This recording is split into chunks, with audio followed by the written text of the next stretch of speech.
Welcome to Flat Earth Debate, Uncut and After Show. I'm your host Nathan Oakley, and if you are new to this channel, or you've not done so already, then be sure to subscribe, hit the bell notification icon and join button to keep up to date with the Flat Earth Debate. If you would like to support the channel, there is a super chat that runs alongside each of these shows while they premiere, and there's also a PayPal, Patreon and crypto link in the info box below the video. Also below this video you can get £50 for swapping your UK electricity supplier to Octopus Energy, and this is of particular note if you drive an electric vehicle. Speaking of Patrons, I'm going to do a quick shout out to all of you who do support me on Patreon. So a massive shout out of thanks and appreciation to Rob H, Ben White, Maximum Gravy, Austin Whitsit, John Kays, Julian Jeremiah, Tommy Swagnett, Michael Kahn, Patrick Gunnels, Banter, Will Brax, Mel B. Styles, Troy Shuker, Bose Nail, Samson, Maris, Hairy Blade, Mobile Max 777, Neo the One, Lost Cat FE, Rob W, Open Minded, Reese Pound, Del West Watson, Mike, Muted, Dick Earth Skeptic, Maria Neelands, Unbelievable Productions, Blue Ridge Ranger, The Real Gabster, Liam Nedrick Jr., Abraham Mohammed, Adrian Quintana, Skeptic936, Life is Short, theflatearthchannel.com, Texas Mike, and David Wayne Foster. So another massive thank you to all of you for supporting me on Patreon. Now I will hand over to whoever is in Discord and Google so you can enjoy their dulcet tones while I set up for today's live show.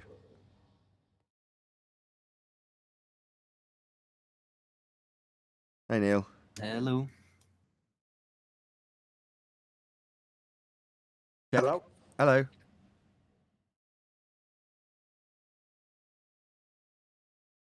How's it going? Everything's going well. Very pleased to hear it.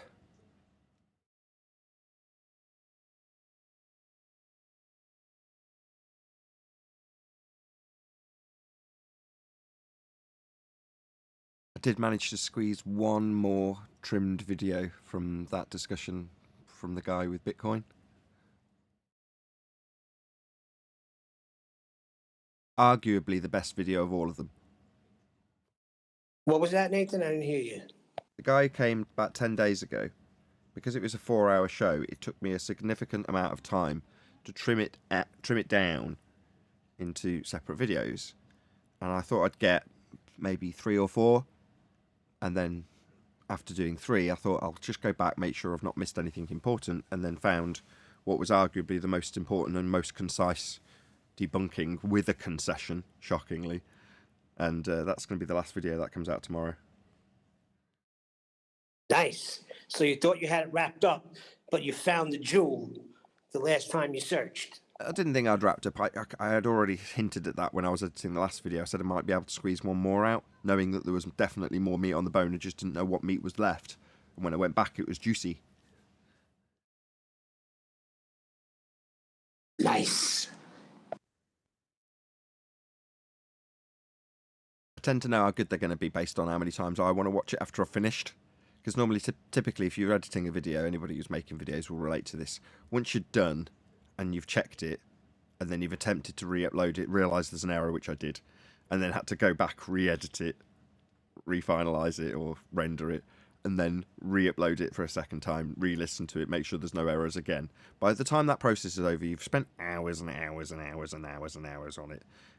After that, though, if I'm still keen to watch it, and then watch it again, which I do, once it's on YouTube, in other words, it's not published, but it's there for me to watch if I choose to, and I do, I think, yeah, the fact that I still really want to watch this video as a complete ended, rendered, edited video more than once makes me think this is a good video. Yeah, see, this is a problem, though, Nathan. I'm going to tell you why. Because my wife is cool, no problems, but I find myself watching the shows over and over again, and she's like, "You're going to listen to the show again?" And then it's becoming 6 hours, 7 hours, instead of just maybe 2 or 3. But anyway. No, I totally get it. From your perspective, that's bad. From my perspective, it's my job. So the fact that it consumes my every waking hour isn't really shocking. If I want to make a success here, I'm going to have to dedicate a lot of time to it. And at the moment, Arwin, who didn't have a show today, is saying, well, you know, I just need a bit of a break. And I'm saying, you do need rest. But hypocritically, every time I see a minor dip in my stats for whatever reason, I react to it. I'm very much reactive to the statistics of YouTube, and will put in more effort. And as a result, you end up with less time, less and less and less, and it just gets eked out until you're like, you're going to burn out if you don't do something about it. So you have to have some time off. You have to give yourself a break. Right. And in my hard. case, it's just my body doing it. My mind is like, screw that. You're going to do that show forever until you die. And then my body says, okay, well, I guess I'll die right now because you need some time off. Yeah, that's what's been burnout, though, isn't it? happening. That's what you're describing. Right. But it's an autumn thing. I'm very sure it is. And it is getting better. Like it's like an alternative would be that I would just get sick, like actually sick, like serious flu or something. Well, that's not really happening. But I am kind of like just not very strong right now. You're That's it. recognising the early stages of burning the candle at both ends. I'm not saying you couldn't pick up the pace or even do 10 times more, but you have to ease yourself into it. You've got to kind of gradually increase the pace and have breaks. And if you're streaming every day at a set time, then that's going to grind you a little bit. But, we had this conversation before I started recording and whatever.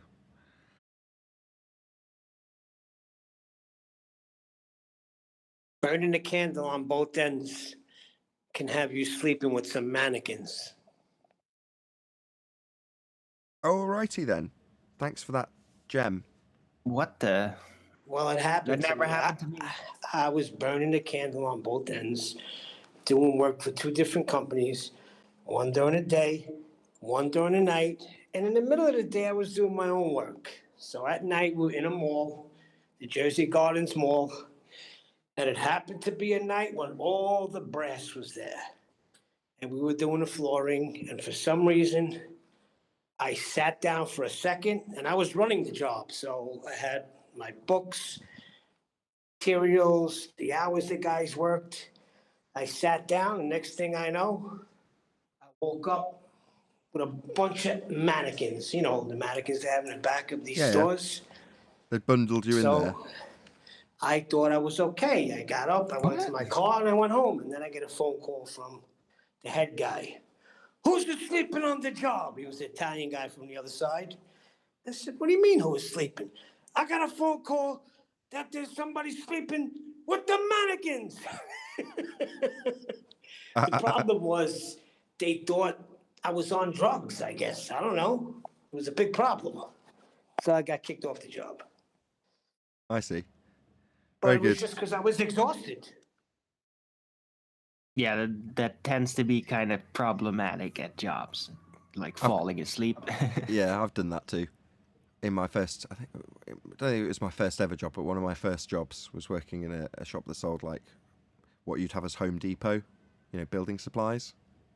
And Yeah. in the one corner, they had all these rugs, like just a mountain of them, about 6 foot, maybe even 7 foot high, stack of rugs, one on top of the other, not rolled up, just laid out flat rugs, thick plush rugs. And one day, I climbed up there. I was like, "Oh, this is nice." Well, I'm in snooze land. And then when I wake up, I hear banging, bang, bang, bang, bang, bang. What's that noise? I wake up, and what I can see, because I'm lying flat on my back, is the manager's office, which is directly over these rugs, looking down on me. Oh, God. Oh, man. That you'd think that would be the stupidest thing ever, right? You wouldn't just go to sleep. You'd obviously know where the manager's office. Yeah, I did. But I worked the night shift, so he wasn't supposed to be there. For whatever reason, he'd come in and not notice me on the rugs until he got up in the office, because it was up about 3 stories in this giant warehouse. So you can imagine there's ladders up to this like little tiny booth, which is his office, but it's away from the rest of the warehouse by way of some steps. So he's elevated so he can see the whole floor, including me right next to him sleeping. Yep, that's what happened to me. All the bosses were there, and they were making their rounds, and there I am, probably drooling, laying on my back, not even knowing. But yep, lost that one. I got one. I fell asleep. I'd been up for like a few weeks, well, just not sleeping good, like 2 hours a night. And I was in a wire closet underneath the control room at a coal burning powerhouse. And it was just dark in there. And like I sat down for a minute and then I passed out. They had a fire drill and they couldn't find me.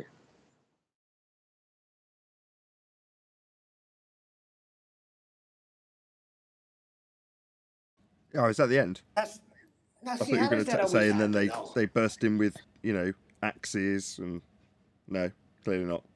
Obviously, being a drill. Oh, sorry. No. No, my kid was needing something. Yeah, they couldn't find me. So they had like the fire department like running all over the thing trying to find me. And then, yeah, I woke up to a guy with dressed out and the full gear standing over top of me. It's like, we gotta go. At least you made it realistic for him. Yeah, I thought the place was on fire too because he didn't know what was going on. Like, because they don't tell you it's a fire drill, and they want to keep it realistic. Everybody reports to their areas and they take a head count. They do all that stuff. Yeah, that's the problem. You accounted for. So with you not being there, not good. Yeah, so then they sent in the rescuers. Wonderful. Yeah, but they knew it was a fire drill. I'm sure they didn't think, well, maybe there really is a fire and he's Doesn't matter. burning somewhere. It doesn't matter. I was watching this guy called Mentor Pilot that talks about air crash investigations, and he was describing how he's in the simulator, and he's done dozens of these simulations, and for some reason, this simulation that he's doing, it just isn't going right. Just stupid things are happening. It's just not quite right. And halfway through, he turns around to his instructor and he's like, "Look, can we just reset this? This is just stupid. It's all going wrong." And the instructor gets really angry with him and yells, "Doesn't matter what the hell's going on. You get back on the job. In other words, take this as though the plane is actually doing this. You've got to figure it out." In other words, no, we won't just reset the bloody simulation because you can't figure out what's wrong. Get on with it. Like there's people's lives depending on it. Because that's what you're training for. And in the case of a fire drill, the people who are there with a job to do are going to treat it exactly as it's supposed to be treated, which is like, yeah, there could be lives on the line if this was actually happening. So you've got to treat it as such. Not, oh, someone's missing. Well, it's only a drill. Because then when it comes to the real thing, someone's missing. Yeah, but we didn't really train for actually going in. So...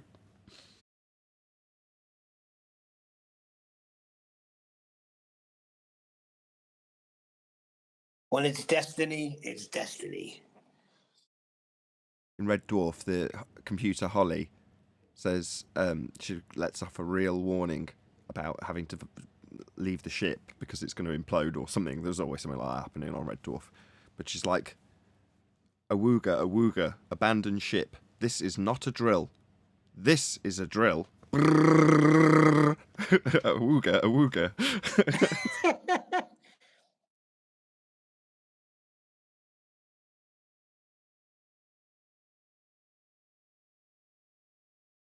You familiar with the show Invaderism? It was an MTV thing. What's it called? Invaderism. Nah, never heard of it. Cartoon. No, sorry.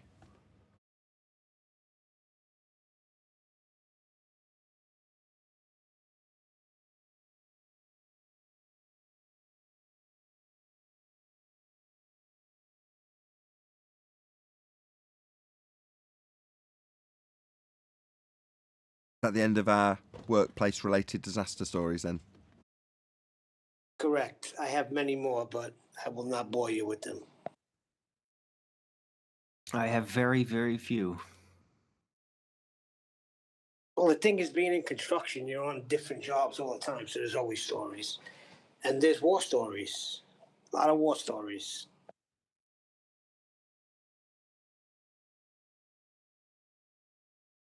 Well, I used to work at a baker for like a few months. It's like a long, long time ago, like 2 decades ago. But after a while, I would just start to fall asleep right in the middle of working because it was so early. And like the only way to get me awake again is to, well, I would do delivery parts in a little truck. And then I would put on black metal like at super loud to just force me to wake up while doing that. I'm going But to yeah. send you a video, Neil, by a YouTuber called Refined. It's about these workers who work in a refinery and Aussie guys, but they're basically builder-bods doing builder-bod things, trying to get away with doing as little work as possible. I think you'll find it amusing. I'll stick it in Master B. Cool. Refined, if you want to search it, if you're listening to this after the fact. Refined? Yeah, Refined. It's a cartoon. If you typed in Refined cartoon, you wouldn't struggle to find it. Let's put it that way. Cool. I was saying, my son is saying that the Squid Game, that big thing that's going on now from Korea that everybody's watching, they stole it from Invader Zim. Oh, well, you don't remember Invader Zim from Yeah. MTV? Of course. Vader Nathan's Sim not is very familiar with it. spectacular. With Dib and Dib was the kid that was Dude, always Invader looking for him, Zim right? is like the world. It's not even about freaking invaders. Just look at that world. Yeah. The world where people are all like super unhealthy and they're all like mandated by government to take crap and eat garbage, and like that part was really scary and visionary. We're in it. He said, my son said one of the episodes specifically is Squid Game. They stole it from Invader Zim. Yeah, could be. Yeah. I don't remember. It's been a long time. But why are you telling us this? What's the point? I don't know. No point. Just bringing it up. You brought up a cartoon, so I bring up a cartoon. What's the problem? It was related to your building-related injuries and such. Yeah, okay, my bad.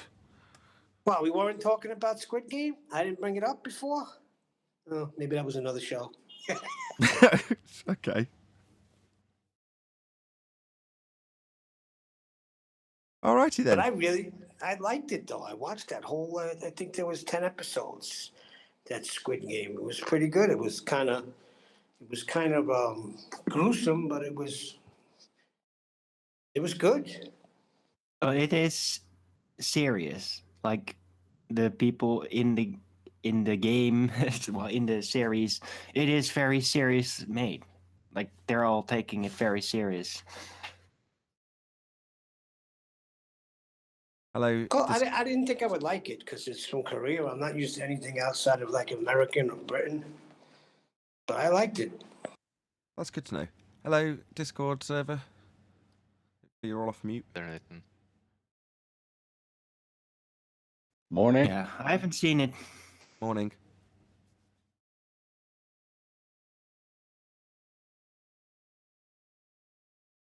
But at By the some way- point, with a Hey, by series the- like this, you don't have to see it to know everything about it because it's like very hard to escape. Well, back on track. Listening to that show the other day where you forgot to send us the link was very aggravating. I missed a good one.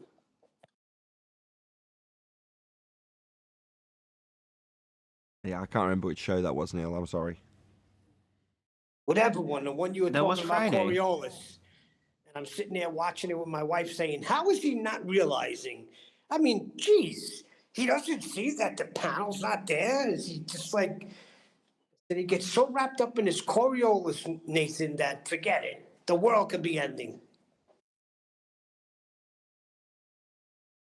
I still don't remember which show you're talking about.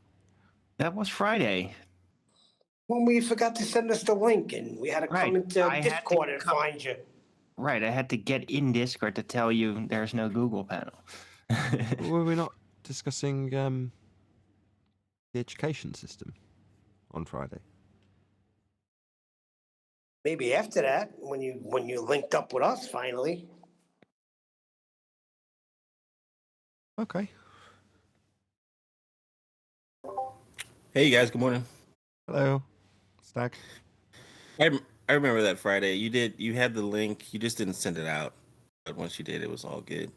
I came across something yesterday that was really interesting. So I've been getting into boating past couple years, and I watched a video. There's a super yacht captain that does these videos, a series of videos about super yachts and all the ins and outs or whatever. He took a transport ship across the Atlantic, and he got a tour of that boat from the second mate. And when he was looking at on the bridge, he was going through all the charts and stuff, and they came to the Mercator projection, and their course was a curved line. And the captain said, because the Earth is round. That kind of piqued my ears up a little bit. But later on, they went to the paper charts, and the second mate was saying, yeah, these are Mercator projections, so the line is curved, but on the real Earth, it's a straight line. And I just thought that was hilarious that they said that in the video. So we were talking about the sextants and like navigation and stuff. These guys actually traverse the Earth using straight lines, not curves. So I can post a video in Discord, but I thought that was really interesting. Yeah, definitely. I mean, it's useful that 10th Man has positioned all of the sextant arguments from the position of people actually doing it, regardless of their faith in a sphere. So often you'll see them justify why it's spherical, and then describe something that can only take place on a flat surface, like triangulation with straight lines. So it's like, we'll happily cite you and your own contradictions because the principles that are always laid out and remain the same always require a flat plane. It's like they're heavily sedated or something. Like, I don't get why, just a remark like that, how are they not like seeing that? Like, you understand what I'm saying? Good morning. I can't answer that. Jack? Hey, 10th. Okay, you got the. Yeah, on that curved line on the Mercator charts, what they do is they take segments of straight lines and just add them together and pretend. So I'm working on that contradiction. So I'm glad this guy brought up from Discord that story. Yeah, and he couldn't even explain. He was like, it's kind of confusing, but in the real world, and he said those words, in the real world, the real Earth, it's a straight line, like you see here on the paper. So they're deceiving themselves. Well, I'll see if I can post it. willfully. I'll see if I can post a slide on that. But Nathan, I'm going to try something new. Tell me if it works since we're in the pre-show. I'm going to try presenting my screen. I don't know if it's going to tell me if it comes. Hold on 1 second. Okay. Looks like that will work. Share now.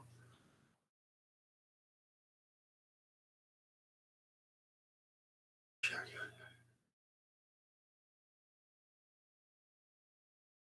you. Edge wants you to share contents of your screen with Meet Google. Okay. I'm sharing your screen though, it looks like.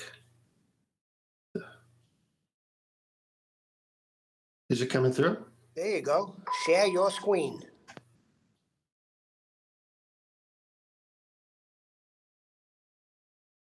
Is it? What do you have there? Writing? Well, I don't know. I'm wondering if Nathan, everyone sees it. I see writing, like a page. Yeah, there you see it. Okay, he must have gone back for coffee or something. So this is it just Neil that sees it, which means everyone sees it? Can I get a second on that? Everyone should be seeing it. Yeah. All right, there's background noise, Neil. Go on mute, please. All right, so this is from the U.S. Coast and Geodetic Survey, observed in one direction only. So it talks, but I've got the important parts underlined. The descriptive report should contain a brief statement of the methods used in executing the triangulation, attention being called to any unusual conditions, the number of closed triangles, and the average of maximum closing errors of the triangles should be given together with the discrepancy in latitude, longitude, and azimuth, and length if connection is made at more than one place to triangulation previously executed. It goes on, but here comes the good part. The records and computations of any fourth order triangulation and traverse should not be sent to office as triangulation and traverse records, but should be forwarded as a part of the records of the hydrographic or topographic sheet on which the positions are plotted. Fourth order horizontal control includes sextant triangulation or a combination of sextant and theodolite triangulation or a theodolite and tape traverse, et cetera, et cetera. So when they're saying they don't use the sextant in any way, shape, or form to triangulate, I've got tons of these articles. So I just want to put a stop to the dumbness of the globe. Very good. I had it presented. I was just in the other room getting a drink. Yeah, I figured. All right, so this is working. So I'm working on a series of these to show. I just want to know how to do it.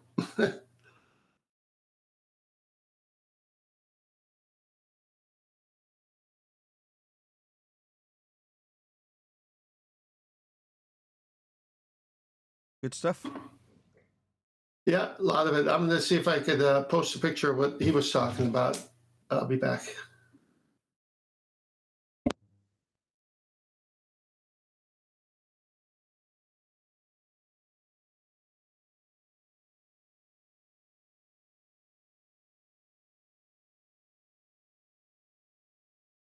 We can still talk amongst ourselves. That's not disallowed.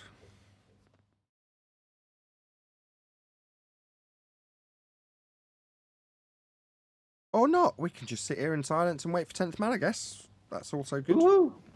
Did you see Jim Bob's? Forgot to say Last good night. morning. I saw Jim Bob getting spammed while he streamed from his phone and didn't know how to Yeah. turn on slow mode. Yeah, it did eventually stop though, but God, there was like a Mexican troll bot, like spam you've never seen before. I've had it Crazy. here. That's why I have to monitor all of the shows because of things like that. Okay, 10th, we've got your great circle.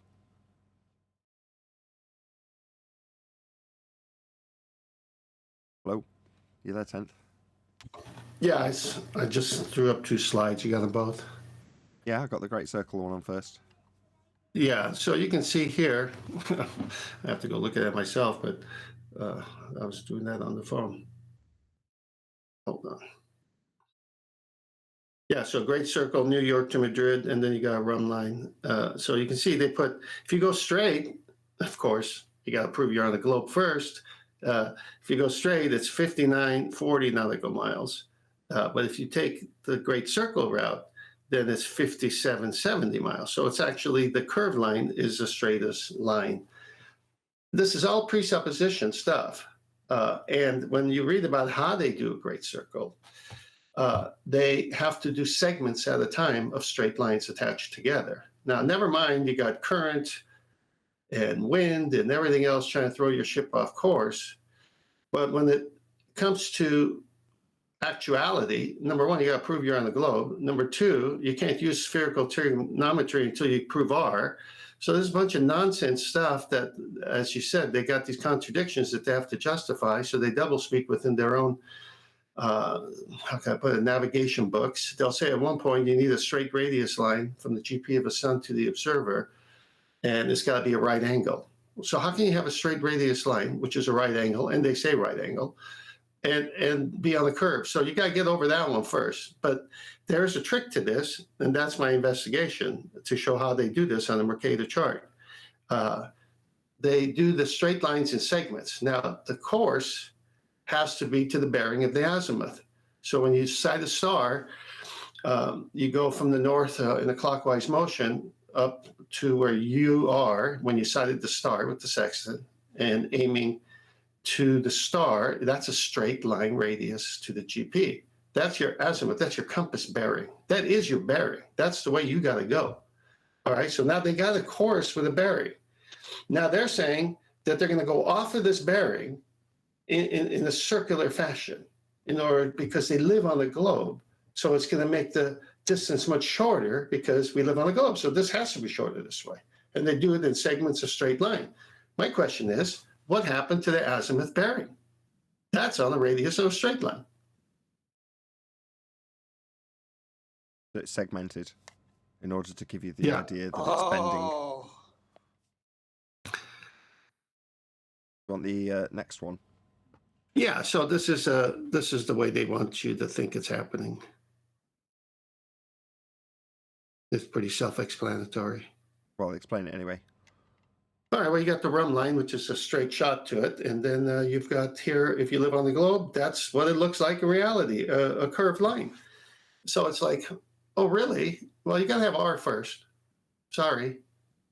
This is nonsense. This is like the orthographic drawings with that they use with a circle, not a sphere, and use all of their visual horizon, the dip correction. All of these things are done with these little artistic liberties of theirs depicting a globe. In this case, always a circle. Wait. Now this What? Go. We're talking about that rump line thing? No, I'm referencing all the other ways they trick the sailors and navigators by drawing a circle. The measurements coming from the center, that's where the protractor is, rather than on the surface. Adam broke that down quite well. So as you get away or get near to the star, your degrees changes, but they're saying that's happening from the center of the Earth with a protractor turning. Well, that's not happening. You're on the surface of the Earth with a sextant. I mean, talk about non sequitur. Okay, because you posted that little picture there, rump line, and then result on a globe, but that should also be the result on a disk model. Well, the left picture there kind of reminds me a bit about rectangular looping map. If it's actually a straight line, yeah, then it's definitely not oriented like a disk. If you're going to Well, when use you You know what I these, mean? if you're going to use When these, you read, if you're going to use these dusty deceptions to try and prove circumdicular geometry, Arwin, then that's just not going to stand. The whole point of 10th Man going through this is to point out how the deceptions come about in the first place, when somebody who's clearly using straight lines, 90-degree angles to GPs of stars, can then go on to say, well, this particular aspect of it is only done because of a sphere, in spite of the fact that everything else I do is on a flat plane. That's the bit that 10th Man's trying to highlight. Okay. yeah, when Just when took you it a step further, Arwinian style. when they admit that the azimuth direction, once the star is sighted, is a straight line at a right angle to the GP of the star, how do you get around that?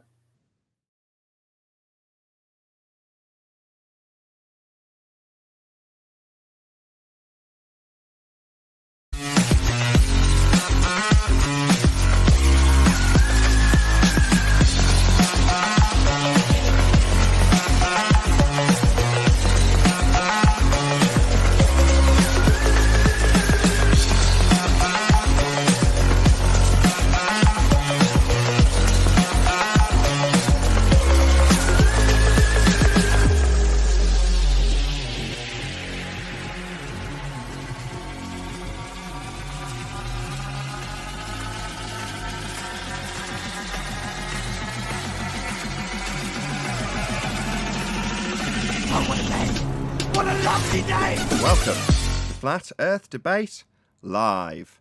I'm your host, Nathan Oakley, and if you are new to this channel, or you've not done so already, then be sure to subscribe, hit the bell notification icon and join button if you'd like to become a Nathan Oakley 1980 channel member and keep up to date with the Flat Earth Debate.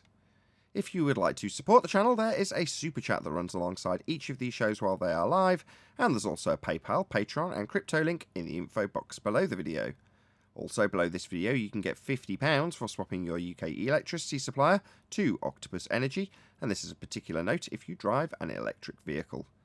Most importantly, if you'd like to join the discussion, simply mute the page you are currently watching, then click the link in the info box below this video to join the panel and express your views on the nature of Earth. If you do join, please don't swear. If you do, you'll be ejected, and if you are, please don't try to rejoin the stream using sock accounts. You'll be warmly welcomed back on the next stream. Please also share the show on social media. Sharing the show obviously increases the live audience, but this in turn increases the chances of a more diverse panel, so please share the show on Facebook and Twitter. One last time, if you're new to the channel or you've not done so already, then be sure to subscribe, hit the bell notification icon and join button to keep up to date with the Flat Earth debate.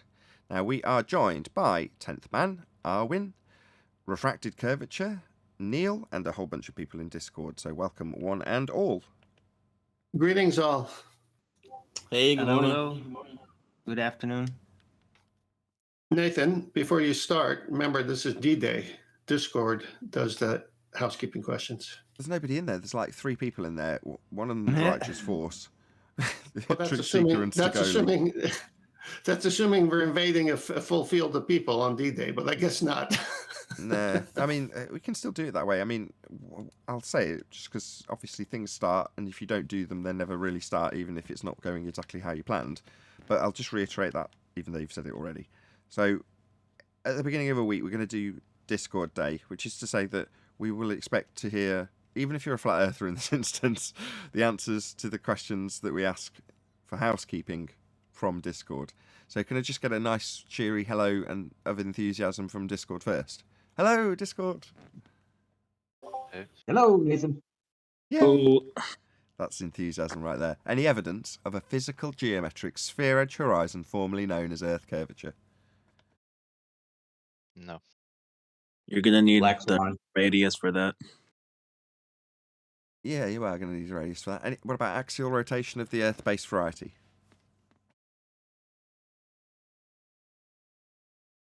No. Nope. Sure. Nothing. Was that a sure? Or was that from G+? Was that Arwin? Yeah, that was me. Sorry. Force a habit.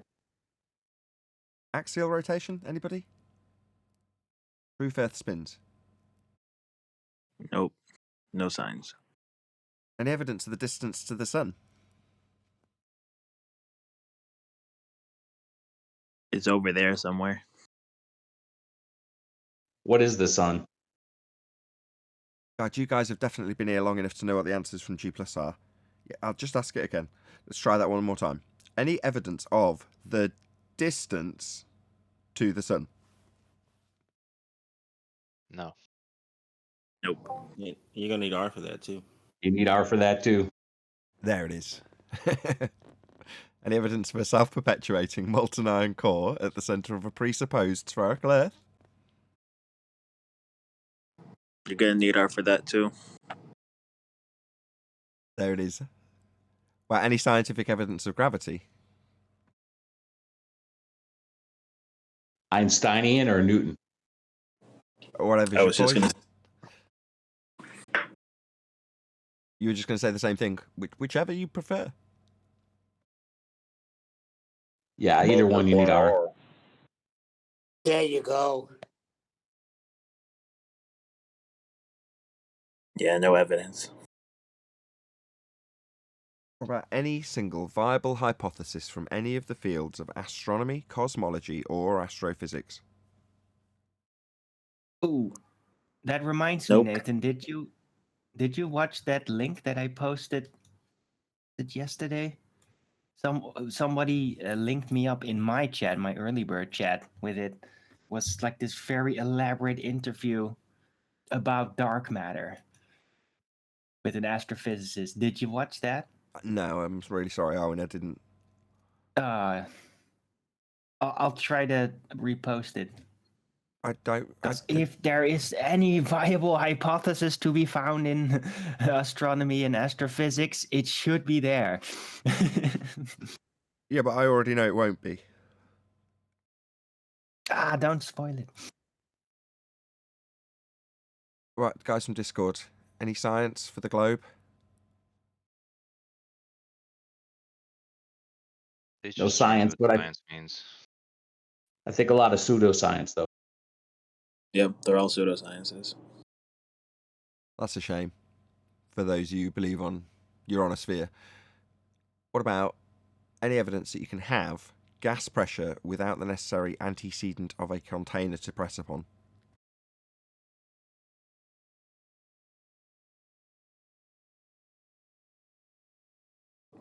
Violation of the second law of thermodynamics. No such thing. Plus atmosphere, sphere-shaped air, you're going to need R. Yeah, you are going to need R for that. Okay, what about R? Any evidence of that? Black Swan. Yeah, Black Swan pretty much demolished that. That concludes the housekeeping. Quick plug for something I have I'm an putting. objection. Oh, go ahead. I said I Yay! have an objection with the distance to the sun part. I mean, how you guys say need R for that? Well, even without the R and even on a plane, that's still a viable question. Distance to the sun, right? Absolutely. So I don't think we have to say if you need R for that one, because we're still Yeah, curious for ourselves. it's directed to our opponents. I see what Okay, you're saying. Right. A flat earther could come in and answer that question and postulate, whatever, 4,000 kilometers. And you go, okay, we're never going to respond, you need R for that, because they're just triangulating with a apparent position in the sky that moves as you move. But nevertheless, they can still make that claim and they won't need R for that. They being flat earthers.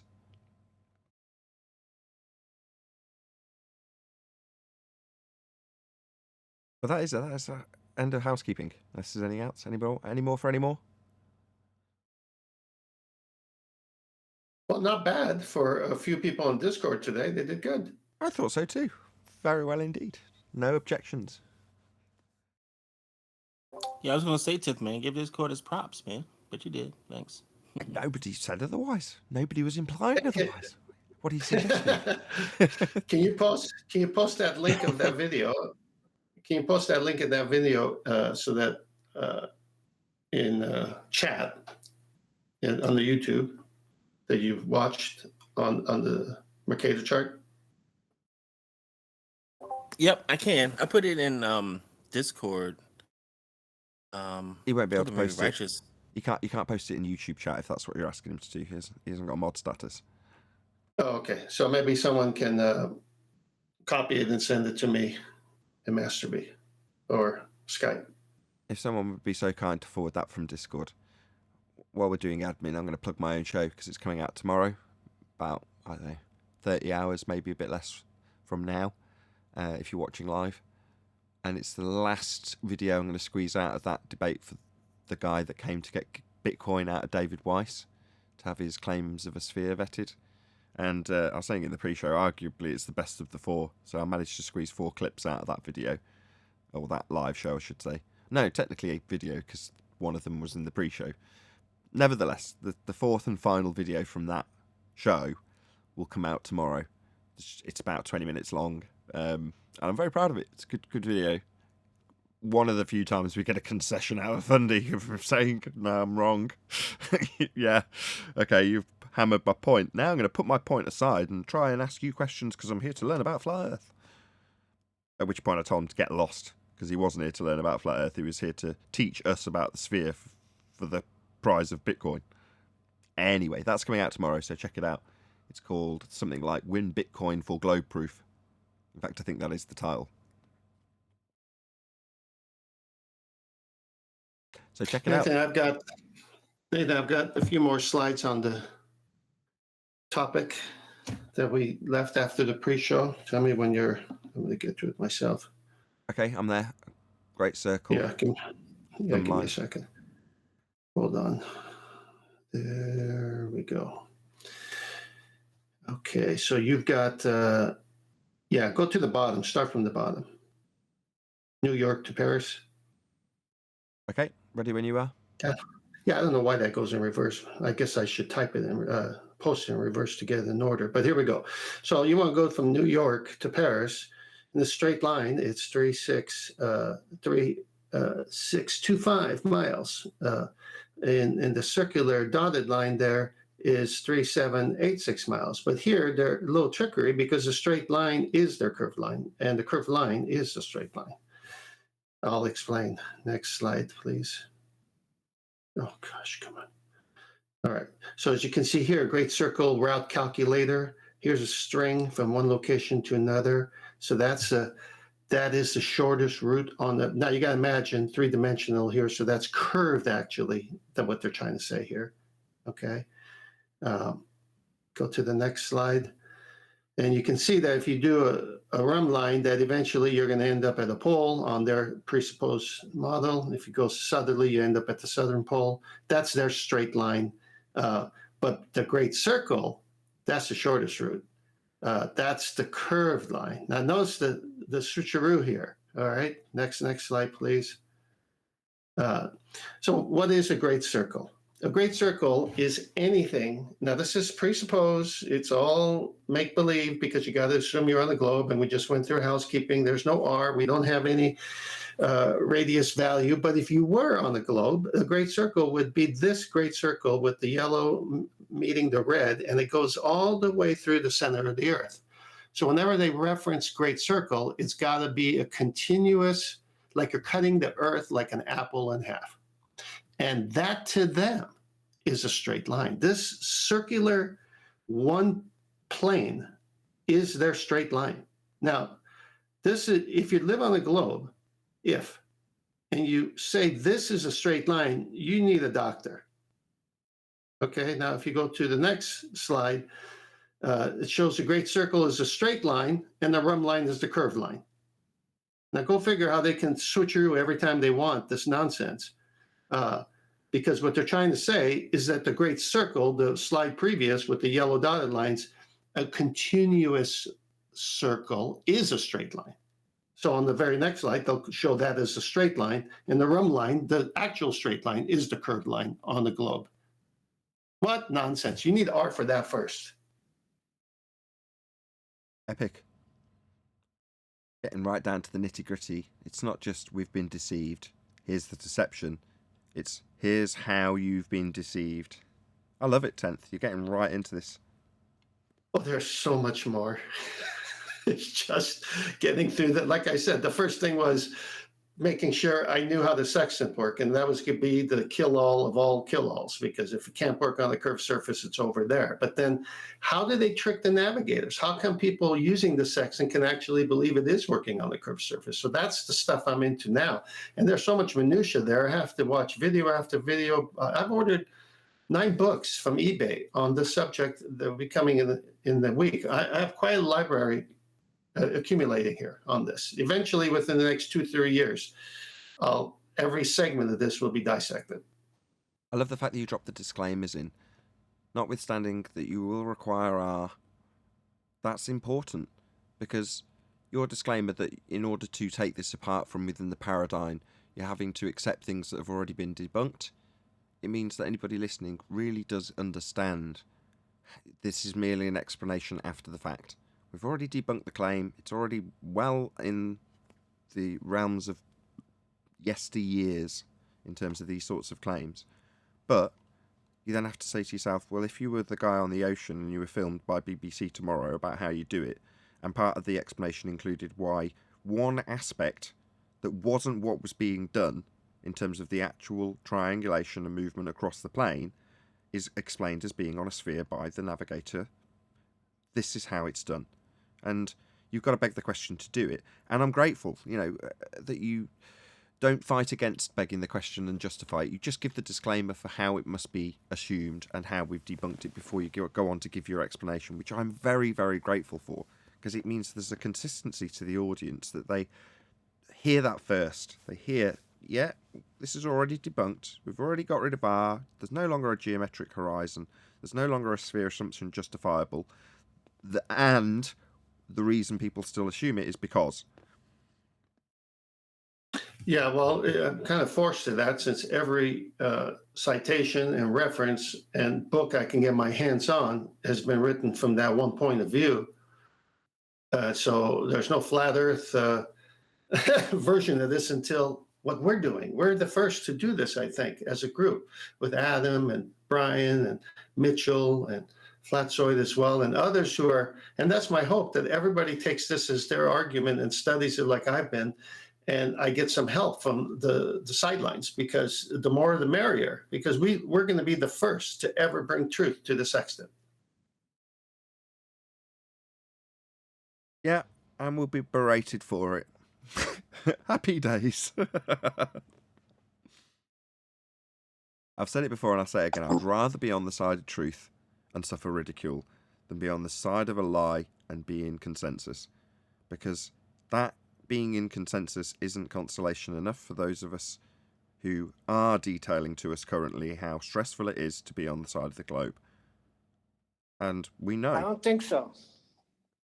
You don't think it's better to be on the side of truth with ridicule than No, lies with consensus? No, I'm saying I don't think you'll be ridiculed. I think you're going to stand and be recognized. When the time comes, you will be recognized. I mean, that's well and good. I don't know if I want necessarily any recognition. As long as I can keep the lights on, that'll be a start. It's inevitable. No, but I'm dead serious. I mean, first and foremost, I'm a YouTuber. I want to be successful on YouTube, and why do I want to be why do I want to be successful on YouTube? So I can pay the bills. It's a job. This is my job. I love my job, and I love the subject matter that's covered within my job. But in terms of saying, oh well, hopefully one day I'll get a little medal and some authority figure will tell me how well I've done and tap me on the back, I don't care. Literally, I couldn't care less. It's inevitable. People they're gonna be flocking. They're gonna want information. We spoke about it the other day. But that was an appeal to the future fallacy. Very true. I see the future unfolding right now. Come on, wake up. I can see it too. We'd be like Han Solo and Chewbacca with our backs to the princess. She'll be in a gold bikini and she'll hang a medal around my neck and say, "Well done. You did really well." I'm thinking more like Braveheart. What, we'll die strapped to something going freedom as we die in agony? No, when they stand to be recognized.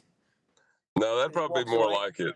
They'll be gutting Nathan somewhere in town square, and he'll yell, "It's not a sphere." He's the main flat earther. Crucify him. Yeah, the pain they're in for the recognition that they're not on a sphere, and the obvious and observable flat nature will be deflected onto the messengers. Get them! They're the ones causing you this pain. If they hadn't have said anything, you'd all be in happy, blissful ignorance. So it's their fault, really. Go and get them. Or if they would just shut up. In the book by Harold Jacobi called Navigation, chapter 6, titled The Sextant, he says, the point directly overhead is the zenith.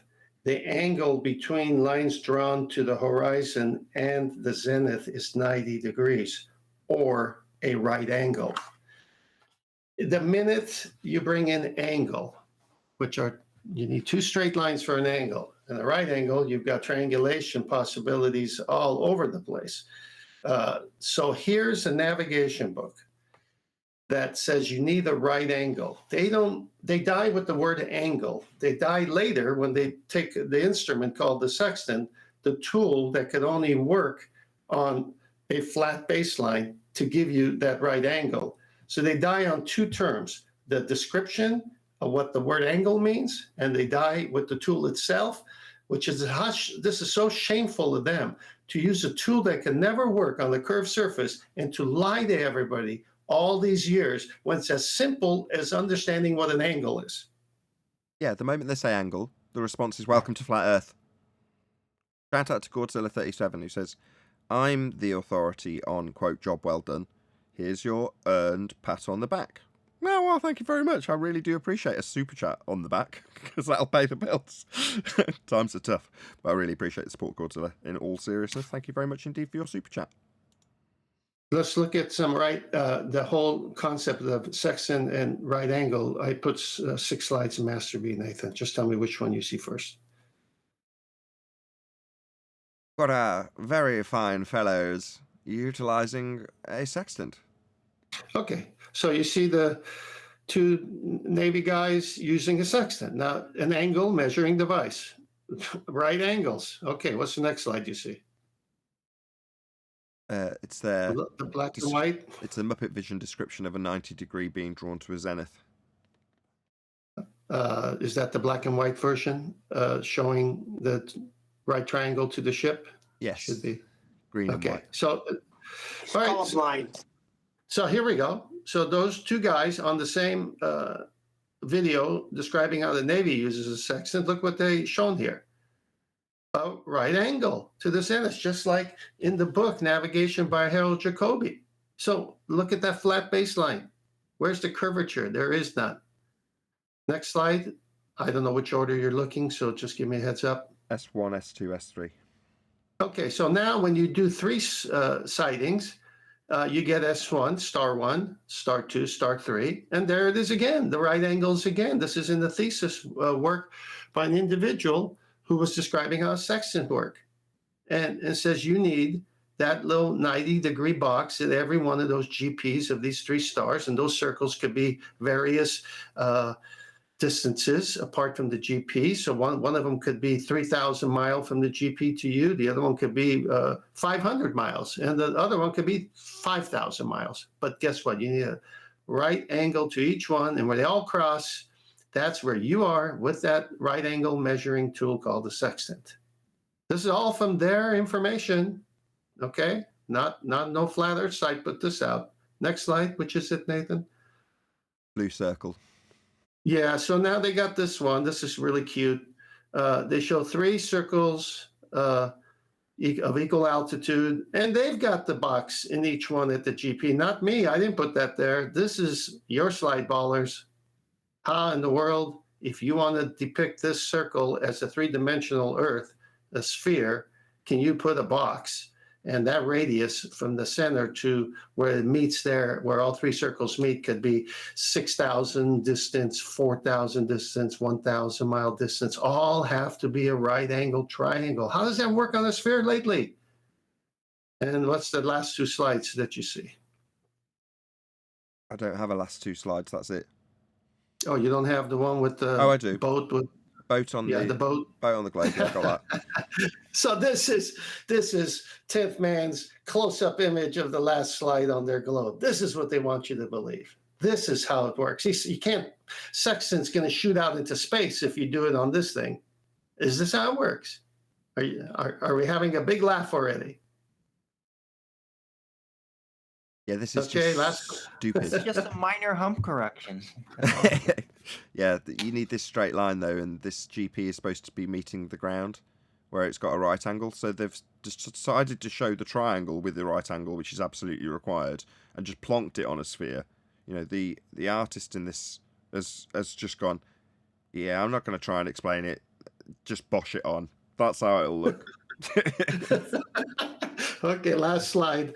Now this I take credit for. I did do this slide. 2021, year of the sextant. A glorified protractor, working with right angles, 90-degree box there, and a 180 baseline straight. Bye-bye, globe. Yeah, you don't have any straight lines on a sphere. You certainly don't have 90-degree to the zenith position above a star or the sun. So this 90-degree, this box destroys the idea of us being on a sphere and proves we are on a flat plane. This can only be done on a flat plane. Sextant proves it. You can't have a circle of equal altitude on a sphere either. It would be a divergent zenith. So that's crap too. That's Indeed. right. Hey, Brian. That's hey, Brian. Hey, Nathan. Hey, everyone.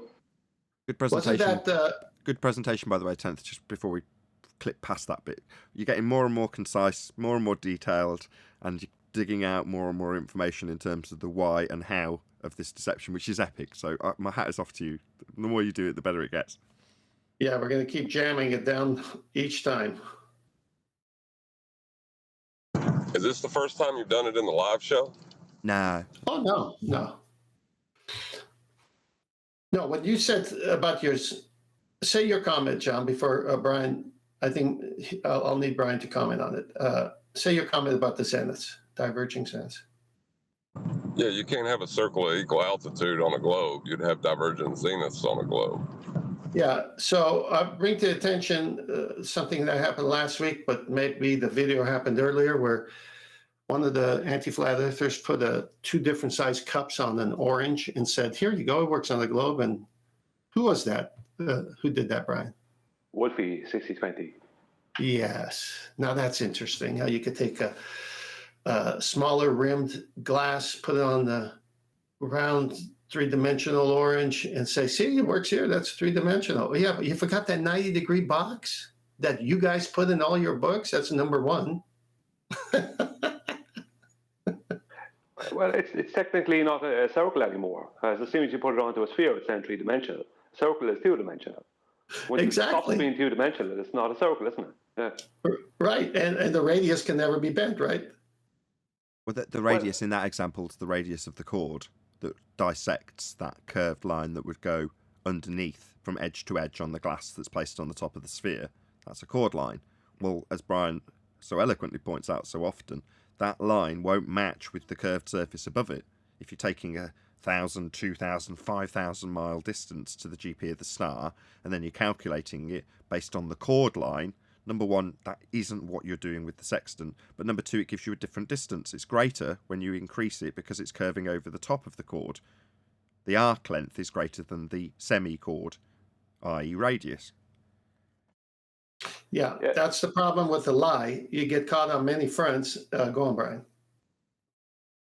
Okay, you finish what you're saying. I'll say something to say. Well, I was going to, I mean, that's the truth right there, because if they're going to put that glass on the orange, then to get that 90-degree box, you have to use a chord. Well, that's not how the Nautical Almanac is designed, nor is it what is their official narrative. Their official narrative is that within the Nautical Almanac, it's already predetermined that all measurements are coming from the center of the Earth. So forget that one, Wolfie. You have to have it come from the center of the Earth, not a chord. I mean, you just blew it big time right there on your own narrative, which is false to begin with. Nothing's coming from the center of the Earth. It's all done on the surface. Go on, Brian. Because they don't think things through. Yeah, Brian. Exactly, Neil. They don't think things through. Yeah, the sextant, you're measuring a distance along the surface. Now, if you take his orange and with his glass placed onto the orange example, then the distance for the radius and diameter of that circle that he's trying to put onto the orange is a chord line. So, but they don't measure chord lines with sextants. They measure distances along the surface. So what he's doing is a complete impossibility. The surface is the surface of his orange. He's not thinking about it. As Neil said, they don't think things through.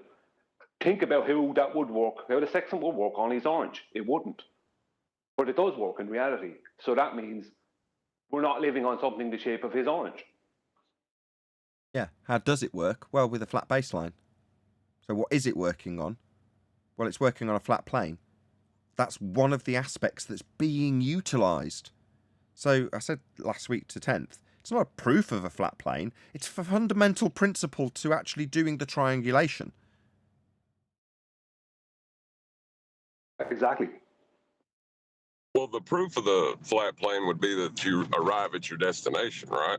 Yeah. The fact that it works when it's utilising a flat surface. You use it, you get where you're going. You don't have to introduce a sphere and a chord line.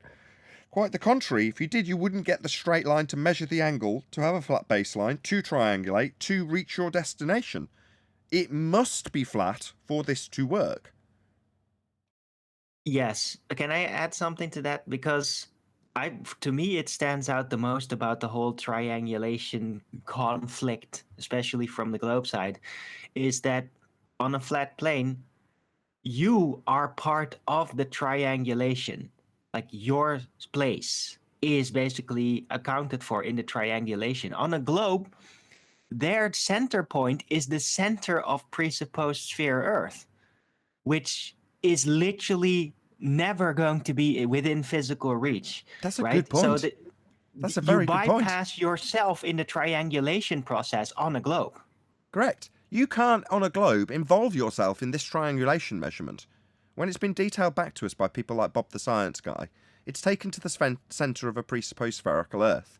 The angle is then assumed to be out infinitely distant when you measure the star, so it would make no difference. But what they're essentially saying is, you cannot make this measurement on a sphere because the angle's assumed to be from the centre of the sphere in all instances when we beg the question after doing the actual angle measurement on a flat plane. So when they beg the question after doing the angle measurement on a flat plane, they are no longer part of the angle measurement. They've removed themselves from the angle measurement itself. And Arwin's point is, when you do triangulation, you are literally at the vertex of one point on that triangle. You're one of the angles. It's at your feet. Now, if you're above the surface, you've got to drop that angle down mathematically to meet the surface, because that's what you're measuring along. That's your baseline. So to Brian's point in terms of dip correction, what you're doing is making it a purely geometric calculation by having a completely flat baseline, by accounting from your height down to the ground level. Then you become that angle. Your feet are at that angle. That's one part of the triangle. Not on a sphere, it isn't. No, you're not even part of this anymore. Yeah, it's nothing to do with you holding the sextant anymore. No, it's just assumed to be from the centre of a presupposed spherical Earth when we don't have any reciprocating zenith angles, because it's working over a curve now, and that balls the whole process up. But when we make this assumption, you're not even doing the measurement. You're not holding the sextant. We're just going to assume that that's irrelevant and it's from the centre of a presupposed spherical Earth. So as they are now going to tell us and have told us, they can't even assume that they're holding the bloody sextant if they're on a sphere. Right, Arwin?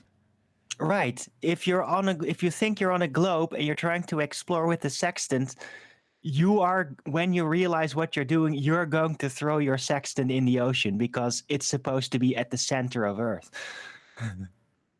Nathan, I got a slide to Master B. Go on, Brian. Sorry, thanks for cutting in there. Yeah, well, the problem with what they claim with their center of their globe, besides the R value problem and everything else, they're admitting that they can't use the surface to do what the sextant does. Exactly. They're admitting by bringing things to the center. That's that's kind of Arwin's point, though, isn't it? That's what they're admitting. Their admission is to say, you, holding the sextant, you're not going to be doing this measurement on your surface that you're standing on because you're going to assume a globe. So you can't do this from the surface. It's not done from the surface. You aren't measuring an angle. It's an angle from a sphere centre that you're going to be assuming when you don't do that with the sextant. Okay, we all cool? Yeah, you literally cannot do it on a sphere, and they'll tell us how it cannot be done on a sphere because the angle's assumed to be at the centre of it, which you can't be at. So it is an admission, Brian, but yeah, that's kind of a bit late because Arwin was the one with that glory. Like always, Arwin swoops in. It's my trademark. No, but that point has been staring me in the face for a while. I just thought it's good to really focus on that for a moment, because like, they every time they try to demonstrate something on their autographic model, they always so easily just start calculating from the center of Earth, and I'm like, did you ever measure that? No. You're just using that center of the Earth in the calculation. Like, where does it actually get involved in the real world, Baller? It doesn't. It just gets juxtaposed, and that's what Adam pointed out. So the reason you're thinking about it so concisely, in the same way as you summarising the Arwinian paradox, was because of the black swan. Well, in this instance, the only reason you're describing how they can't be holding the sextant when they actually bait and switch you into taking the centre of the Earth as the degree that's going to change. Well, that's only because Adam actually pointed that out in the first place. You've just concisely pointed out that literally that is a concession that you cannot measure on the surface of a sphere and won't be when you describe how they claim you can. You see the two slides in Master B? I do. I'm on the one with the geometry first. Yeah, the black and white? Yeah. All right. This is from a sextant handbook manual. Okay, that comes. Correcting for the height of the eye. When measuring the altitude of the sun, you need to measure the angle formed by a ray from the sun and a plane tangent to the Earth at the point where the observer is standing. Pretty clear, it's being done on the surface. However, due to the height of the eye of the observer, the visible horizon actually falls below the theoretical place, figure 11. This requires that a dip correction be made. First trickery here is to show this being done on this circle that is supposed to represent orthographically their globe. Now, this illustration is such a deception, as you'll see in a minute. Due to the height of the eye, the observer, the visible horizon H falls below the plane tangent to the Earth at the point where the observer is standing, P. To apply a dip correction for the height of the eye, here's the all-important application of what dip correction is. Apply a correction as shown in the table below. Dip correction increases as the eye is raised further above the surface of the water, not the center of the Earth, of the water. So if you're on a 10-foot height above the water in a small sailboat, from the surface of the water to your eye where you got the sextant, it's 3 minutes of dip correction, 3 minutes. Now, can you imagine if it was done from the center of the Earth? Oh, it's absurd. But No. it's so absurd. Not Okay. in reality. Okay, so now the picture is so deceptive because it's a side-on view. Then let's go to what Nathan has done lately, especially when that one guy came and he wanted to look at the side-on view of his own head when he was doing it. Let's go to the next picture. What is this guy actually seeing? This is a flatzoid slide. Spherical trigonometry dictates the surface of all standing water must curve downward equally in all directions. Because there is no curvature from left to right, there cannot be curvature from near to far or any other direction. It's called sea level for a good reason. Now, this is what the guy is seeing. If you go back to that black and white picture, it doesn't look like that's what that guy's seeing because of the angle of the dip correction that they want you to take. See, this is a deception here. No one sees this much curvature because the picture, the color picture that Flatzoid put, shows what the sailor sees, a flat horizon. Can you guys wake up if you're an anti-flat earther and realize you're being deceived by a cartoon? I put the cartoon up of the triangle on top of a sphere surface. Lol.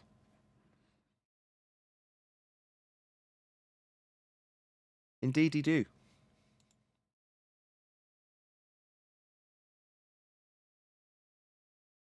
I don't know what's going to happen with Globe Earth, lads. Moving forward, how can they recover from any of this? That's what I always say. How can they recover? Well, they never recovered from the Black Swan. You know, it's just another reminder. Like, yeah, guys, I know this has been a very interesting back and forth philosophy debate, but it's really not that globe. Right. It's akin to the Earth is spinning. Now, we know the Earth is not spinning, and the people who say the Earth is spinning don't feel the Earth spinning. So, okay. So they got them believing the Earth is spinning, but no one, unless someone put that in your head, no one would wake up, grow up from a child to an adult feeling that the Earth was spinning, because they just say, no, this stuff in the sky is moving. How many of those things have they bought into? The sphere. We live on a sphere, and people are antipodal to you. Well, no one, that goes against all logic. And so, but because you accept it, and then all of a sudden it comes to, oh, we can trick people with orthographic pictures and show dip correction as being something way more than what they actually would do if they actually were using a sextant. Because when you look at it straight from your eyes, it's just 10 feet above the water. You look at that picture, it's got this big old angle over a big curve that you never, ever see, but they told you it's there. Just like they told you all the other stuff was there, like Earth spinning when it's not, or else we'd have Earth-based Coriolis, and we don't. Quick shout out to the Akumu virus from chat. Just like to say, welcome to Flat Earth. His comment reads, all I need to triangulate is 3 circles of equal altitude. Thank you very much for the comment, Virus. Really appreciate you joining us in agreement on this flat plane we all dwell atop.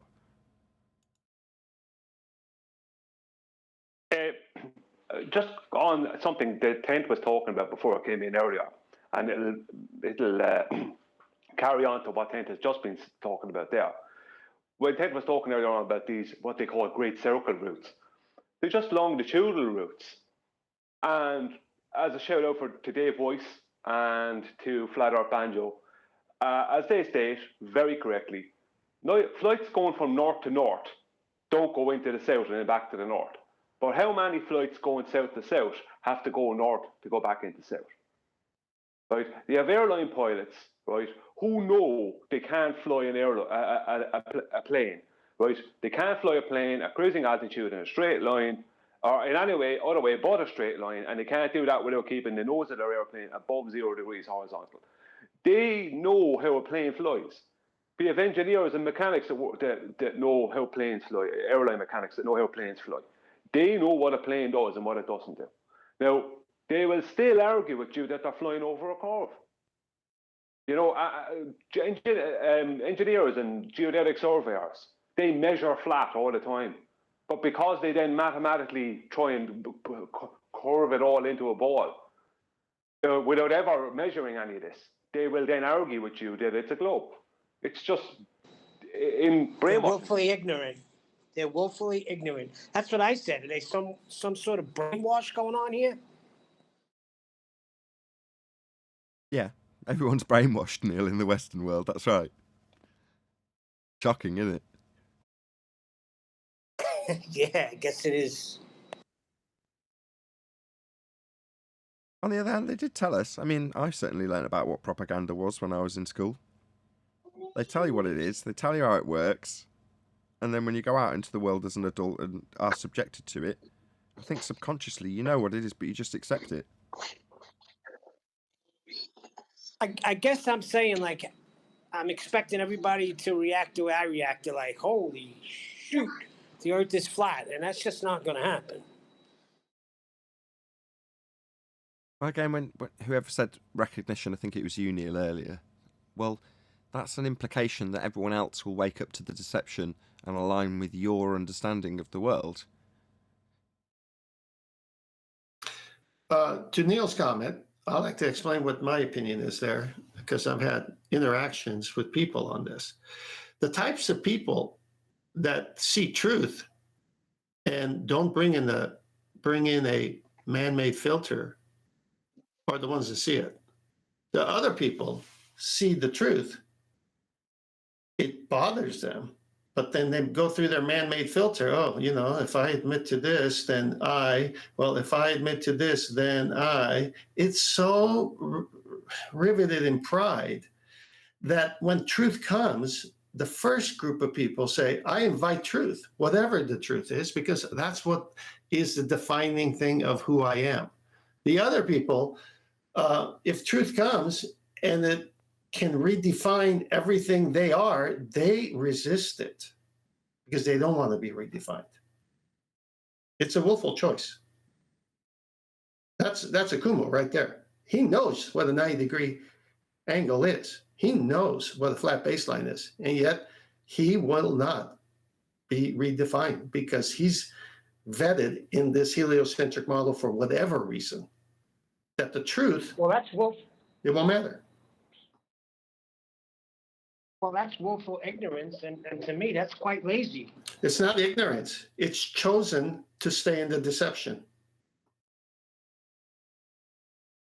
A lot of people, when this first turned up, and even to right now today, people who aren't involved in this debate, they think this is the most ridiculous thing ever because they think that we're claiming that the whole world is being lied to, right? And they think there's no lie that could be that big, right? But it's not about the whole world being lied to.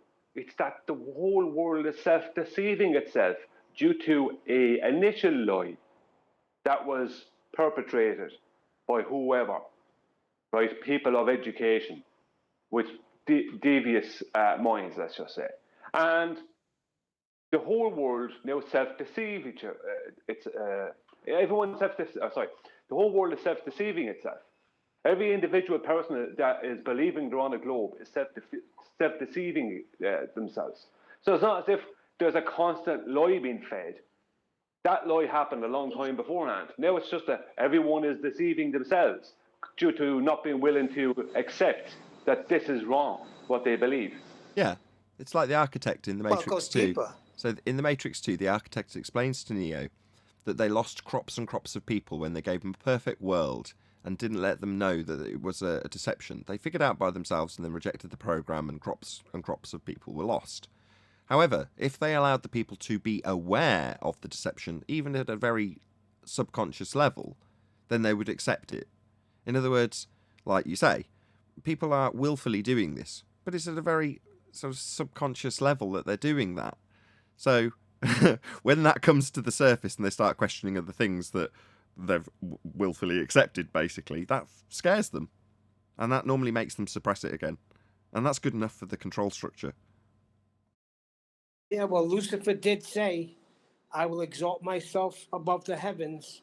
I will be like the Most High. And then all of a sudden, you got a heliocentric model.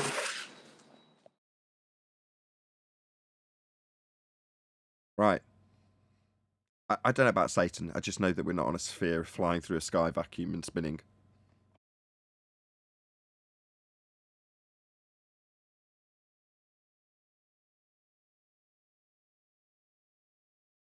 I think Neil's point is he's the father of lies, so all the lies come from him. Correct. Well, technically, we deceive ourselves, don't we? So we can't even blame the devil. You know, we're doing this to us, to ourselves. Who's keeping a coma for us? Himself. Keep believing what yeah, himself. No, you don't lose responsibility for believing the lie and holding to it once you've seen the truth. That's on you for sure. But the propagation of the lie was there before Akuma was even born. Yeah, but the propagation of the lie is now self-perpetuating. Therefore, it comes from people like Kumu Varus, who are self-deceiving and also publicising their own self-deception. So there isn't necessarily any need for it to be propped up by the controlled system. It is, it's very prevalent in media. It's highlighted in media. So, the idea and the notion of being on a sphere, as far as I'm concerned, you can't explain away the propaganda as being propaganda once you know what it is and what you're looking at. It's so intentional. Now, you might go, well, no, what about the filmmaker who just drops it into Superman and doesn't, necessarily know? He's, just intentionally peddling this for the sake of a sphere deception? Hoo-ha-ha? No. But there is, for that guy, plenty of information that he can pull from when he decides he's going to make a film about space that's from space and presented and purported to be from that area that doesn't really exist. So it's like, well, because that propaganda does definitely exist and is being paid for, next man in line will self-perpetuate out that same deception without being asked. Well, like you said, 99.9% of the Western world is deceived, so they're just on cruise control. Right. Hold on. In the schooling system, we all didn't wake up and think we're on a ball. We were taught it in school. Yeah. And that's made its way into the curriculum and is propped up by astrophysicists and the mainstream consensus narrative about space. But the mainstream consensus about space in the last 40 years, maybe a bit longer, has radically changed. And you go back even further, 106, almost 107 years, and it radically changed again and was left with a band-aid explanation for something that didn't have a phenomena and was debunked by gas behaviour. That would be gravity. So now we're in a quantum world that doesn't jive with any of the heliocentric nonsense, meaning that the actual consensus scientific discovery with scientific validity flies in the face of heliocentrism. And that's all current mainstream stuff that you do not need to fear on any side of the argument to claim. You can say literally, this quantum mechanical world that's being described, even if you look at the bullshit world that's trying to be integrated into the heliocentric world, it doesn't make any sense. It's full of contradictions when they attempt with pseudoscience to sandwich the two together. That doesn't work. But the ultimate scientific principles that are being demonstrated in quantum science are debunking the notions of heliocentrism. There's no way around that if it's part of your own mainstream science consensus. That's the situation we find ourselves in.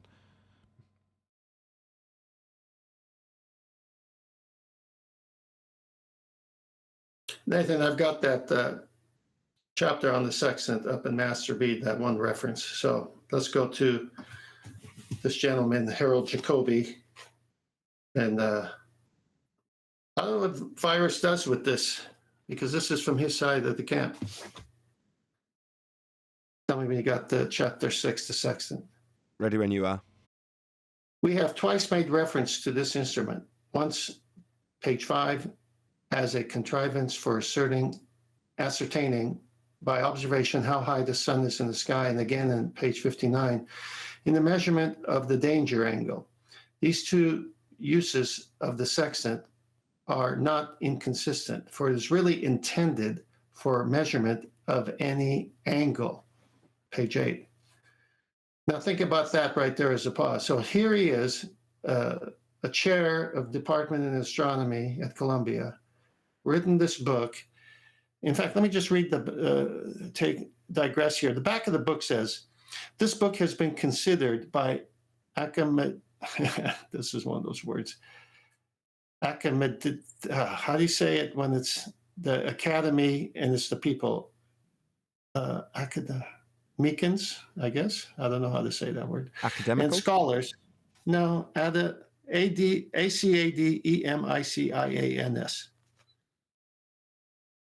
Academics? Yeah, that's easier. That's what I could say. But this one is hard for me. Anyway, this book has been considered by people in academies, okay, and scholars of great significance and value to literature. This forms a part of the knowledge base for future generations, so that the book is never forgotten. We have represented this book in a print format as the same form as it was originally first published. Hence, any marks, annotations seen are left intentionally to preserve the true nature. This is one of those books they don't want to disappear, is what I'm saying.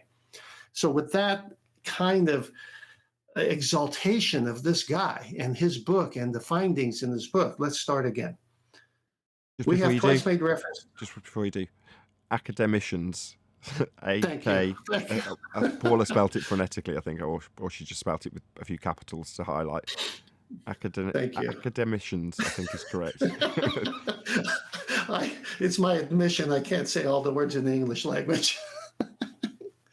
All right, we have twice made reference to this instrument, sextant, of course.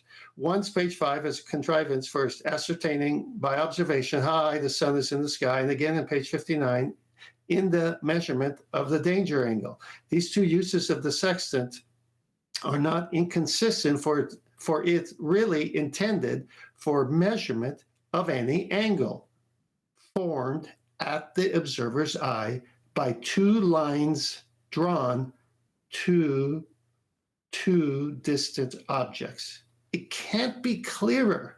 What he's saying, where the angle is formed is the observer on the surface of the earth, and it takes two straight lines to do it. It's right here, Virus.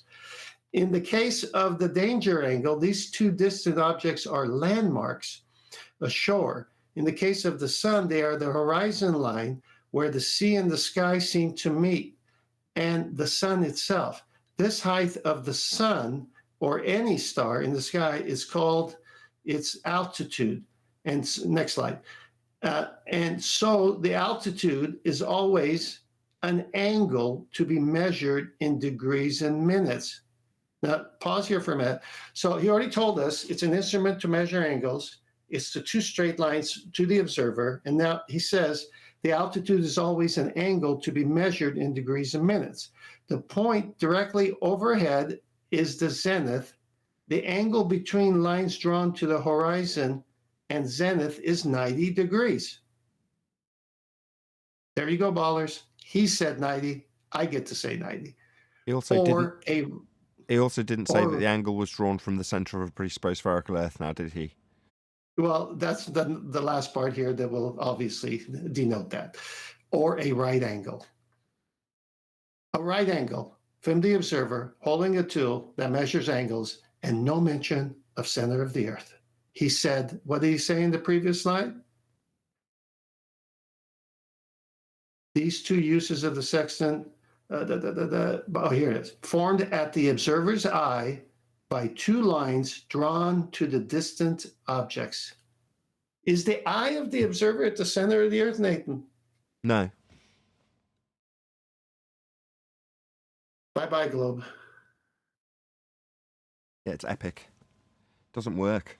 And obviously Arwin will get all credit for the fact that when you're holding the sextant and making the angle measurement as described in this chapter of the sextant, you won't be doing that from a centre of a presupposed spherical Earth, and when they tell us that the angle's taken from that, it means that you're no longer actually holding the sextant at all. You've got to assume that you're not even capable of being there to make the measurement. Epic. Yeah, let's keep at it. Everyone, make it part of your day. Learn about the sextant. Come in with your own slides. This is going to be going on for quite a while. That's why I did not agree with Arwen's boycott. Look what we missed. We could have had this last week, Arwen. I told him he was missed. I don't think he felt unloved, Neil. I never did. I just didn't agree with him leaving. Can we get back to pouncing on ballers? Check it out, this little Nazi. Do you mean you didn't agree with him? He's his own man. He can do whatever the hell he likes. Didn't agree? What are you talking about? God, I'm glad you're not running the show. No, Neil. he needs to be here. No, he doesn't. There's Be no here obligation for in any the of you to be here. war. We're going to get into this in the Well, you after miss a show. lot. All I'm saying is we missed that, Arwen.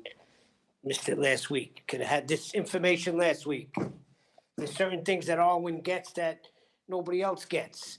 So The everyone's information- essential. What Arwen said, Adam said, Brian said, I've said, Nathan said, Mitchell has said. Arwen just said it through his perception of the way his mind works, and he made it very nice and clean. It's so kudos to everyone. That's who said my it. point. Yeah, Arwen just said it better. Yeah. With that, I'm going to say a huge, massive, enormous thank you to both Discord and G Plus panels for making today's live show possible. If you are watching this on either Nathan Oakley 1980 or Nathan Oakley premiering streams, however, stay tuned as there will be an after show to follow. Unfortunately, if you are watching this live, this is where we bid you farewell. So another massive thank you for smashing the super chat, liking, commenting, sharing, subscribing, hitting the PayPal link, as it has definitely been a tough month. So I really am grateful to all of you who have been supporting me on PayPal. So stay tuned if you're watching on either premiering stream. I've been Nathan Oakley, and I will see you all in the next video.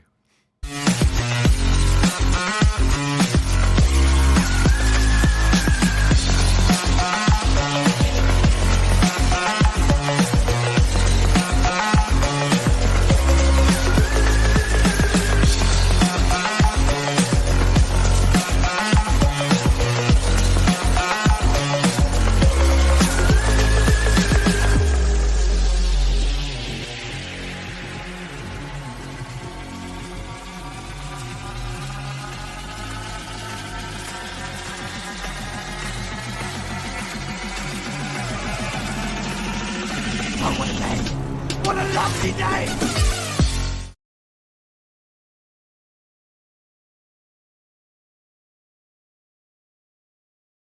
What was that show about? So I can make a thumbnail for it.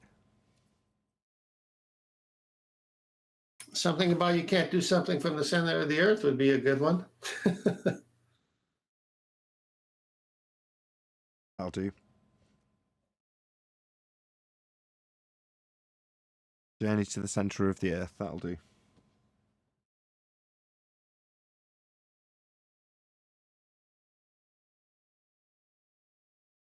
Oh, hasn't appeared in my list to rename it yet. We'll have to wait a while. Yeah, I mean, just Go on. Just give it a little time, and it'll be ringing in your head what it should be.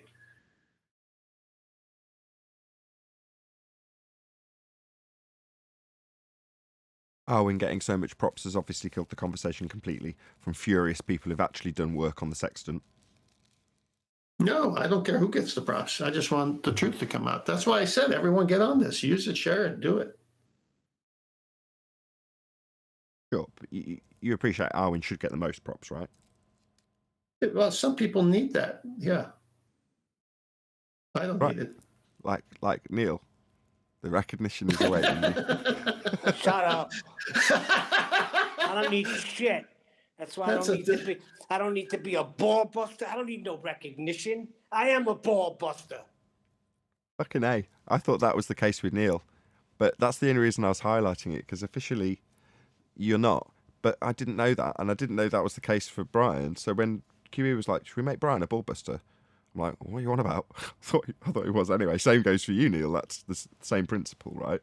But I didn't aware that it was unofficially or unofficially anything. You're just there on the show. That's how it is, right? So I was poking you because it was humorous to me that Brian had joined officially as a ballbuster when he's on almost every show, and adds as much to the show as anybody else does. And Eli is also one of us. One of Eli's, us. Yeah, Eli is on it, man. I like Eli's thinking processes on some of the things he brings up. He just gets right to it. He hasn't been here, so he gets punished too. You're right, Nathan. You're lucky I'm not on the show. Yeah, I mean that was the last thing we talked about last week, right? About the cult behaviour of the Debate Flat Earth and More Discord server. Yeah, I'd definitely be a cult leader.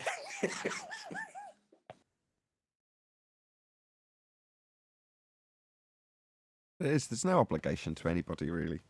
There isn't. And if you're being told that you're under some obligation to be somewhere or not be somewhere, just ask yourself, who the hell are you? You're not the boss of me. Yeah, exactly, Nathan. I mean, how sad are the people that are over on Gem Pandas who are listening to that and just accepting it? That's why you're so easily kind of made to follow, isn't it? It's that kind of psychologically, why they are ballers, because they just follow. They don't want to take personal responsibility. Absolutely correct. I remember when Gem Panda used to come on this show. When was the last time he showed his face here? I don't know. Well, what's even worse is being told not to go on this show to any of the followers. Would you want them to go on the show to get destroyed? My point is... I think it's a smart move by him. No, my point is they're losing so bad that if they come on the show, that's what he fears. So he says, I'm going to kick you off if you go on that show. What does that tell you about that person? Yeah, and then he hides it behind, because I've argued with them before. Their argument is that Nathan's rude and he doesn't give anybody a chance to talk. And I had said to them a few times, that's not true. If you come, your points will be heard, but they're going to be responded to, and then you're not going to like that. So you could hide behind Nathan being rude all you want and boycotting the show all you want. The truth of the matter is the Sphere Earth has been getting smashed for the last 5 years.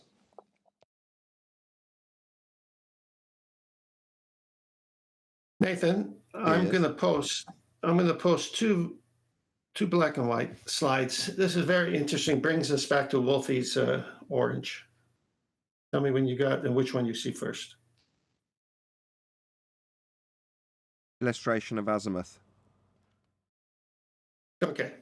So this is from Merriam-Webster.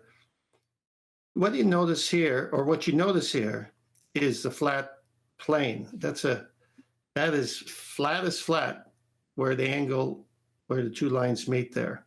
So let's go through each one. Azimuth is number one.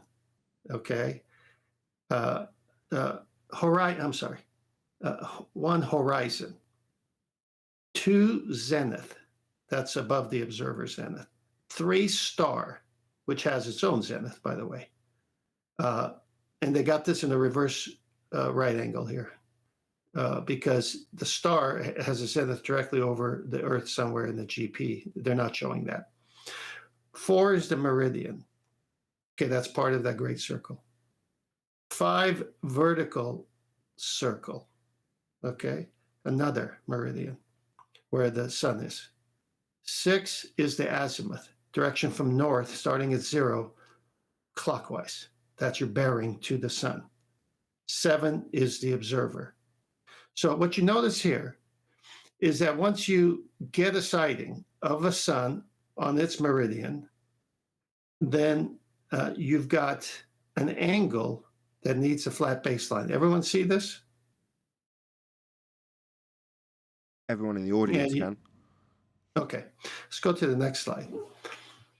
Now this is a rarefied circles of equal altitude. Kind of resembles that orange, doesn't it? It is that orange. It is the same thing. Yes, let's read it. At any given moment, there's always one spot on the Earth's surface that has the sun in its zenith. Let this spot be O, figure 2, and let S represent the sun.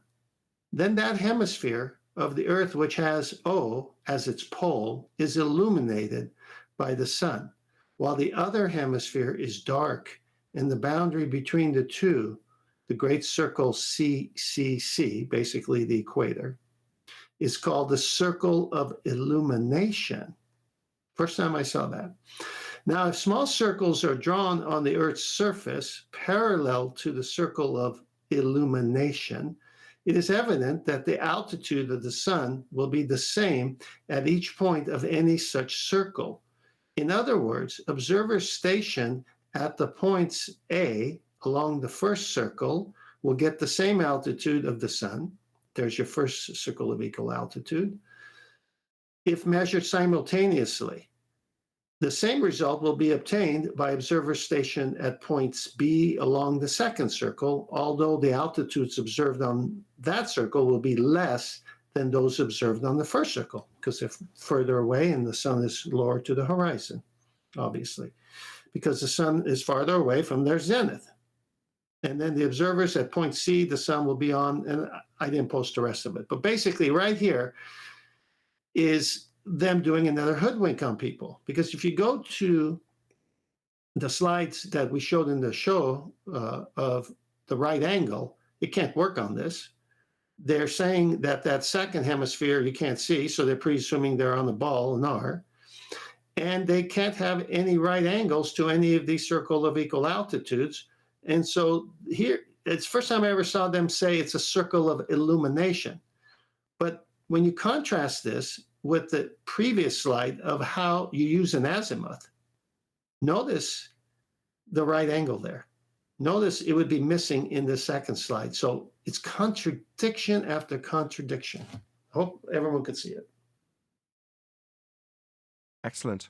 Really good. Thank you for sharing all this with us, 10th. It is really, really appreciated, because eventually Arwin can take all the credit.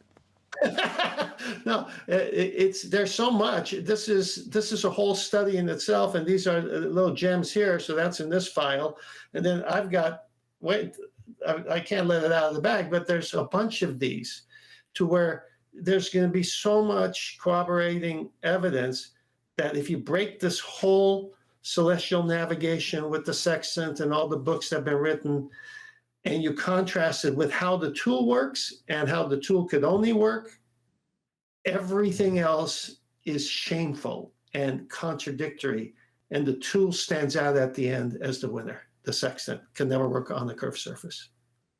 Right on. Can only work on a flat plane.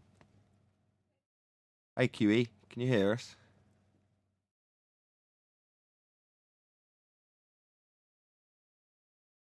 Yes, I can. What day is signature numpty clips out? Is it today for one of them? Yeah. One of them's today with M. Scott Veach, the polyamorous booger eater, and make sure everyone tunes in this Wednesday for Professor Phil Belland. It's just watch it or listen to it. Look out. That's the one I wanted you to plug. So it's kind of, in terms of the ones you've got lined up already in the bag, if you will, that's the last one to be released, and it's like the signature of all signature numpty clips. So that's tomorrow. When you're watching this, unless you remember, when this is broadcast on Nathan Oakley channel, that's tomorrow. So this is today. You're listening on Tuesday, and it's tomorrow, Wednesday. Well, that's good, because he's been very active in chat. Mr. Phil Bell?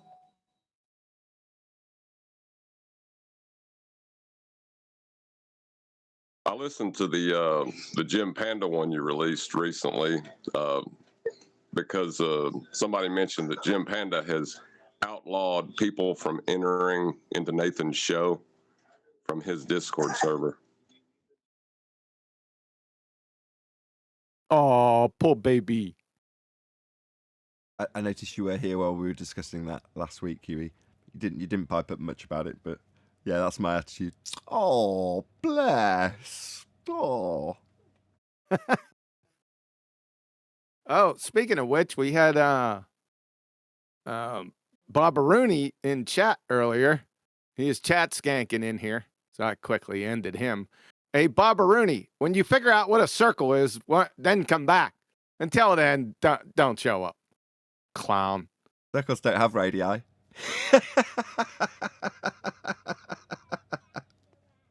What a clown. Not only that, no, he said it was 2D and 3D.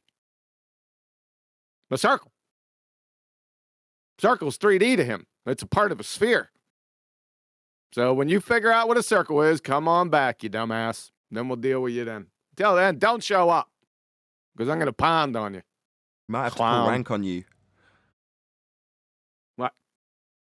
Bobberoonie might have to pull rank on you. Bobberoonie? Pull skank on me? Maybe, not rank.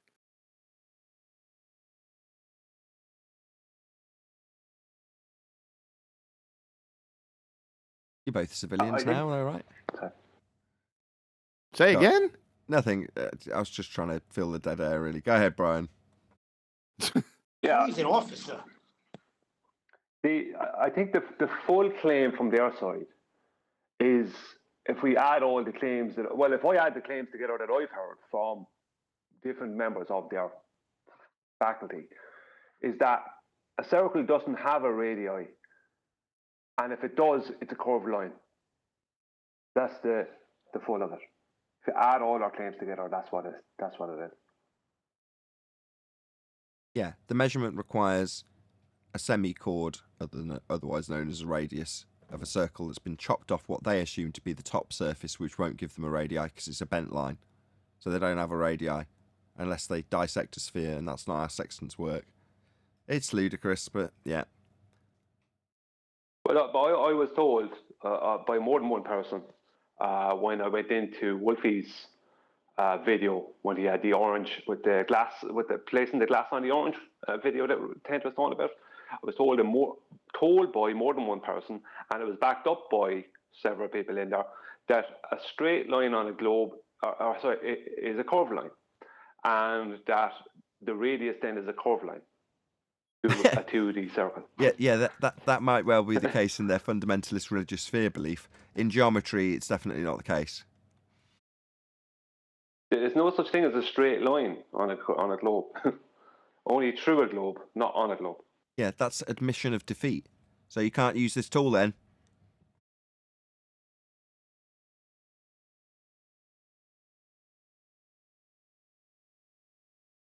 I got a question on what hold on a second. I got a question on this. I've been seeing a lot of this lately.